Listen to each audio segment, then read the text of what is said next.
ജീവിതത്തിൽ നമ്മൾ ശ്രദ്ധിക്കേണ്ട, മറ്റുള്ളവർക്ക് മുമ്പിൽ പറയാൻ പാടില്ലാത്ത ചില കാര്യങ്ങളെ കുറിച്ചിട്ടാണ് ഇന്ന് നമ്മൾ പറയുന്നത്.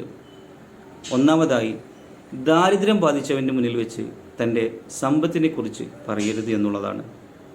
രണ്ടാമത്തെ കാര്യം, രോഗിയുടെ മുന്നിൽ വെച്ച് തൻ്റെ ആരോഗ്യത്തിൻ്റെ മഹാത്മ്യം പറയരുത് എന്നുള്ളതാണ്. മൂന്നാമത്തെ കാര്യം, ദുർബലനായൊരു മനുഷ്യൻ്റെ മുന്നിൽ വെച്ച് തൻ്റെ ശക്തിയുടെ മഹാത്മ്യത്തെക്കുറിച്ചിട്ട് വിളമ്പരുത് എന്നുള്ളതാണ്.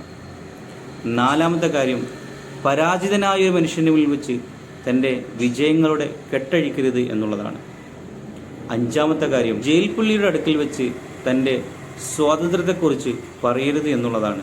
ആറാമത്തെ കാര്യം, സന്താനങ്ങളില്ലാത്ത ആളുകളുടെ മുന്നിൽ വെച്ച് തങ്ങളുടെ മക്കളുടെ മാഹാത്മ്യം പറയരുത് എന്നുള്ളതാണ്. ഏഴാമത്തെ കാര്യം, അനാഥകളുടെ മുന്നിൽ വെച്ച് തൻ്റെ പിതാവിനെക്കുറിച്ച് പറയരുത് എന്നുള്ളതാണ്. ഈ ഒരു കാര്യത്തിൽ നിന്ന് നമുക്ക് മനസ്സിലാകുന്നത്, നമുക്ക് കിട്ടിയ അനുഗ്രഹങ്ങളിൽ നാം കൂടുതൽ നാഥനോട് നന്ദിയുള്ളവനാവുക. റബ്ബ് തൗഫീഖ് ചെയ്യട്ടെ.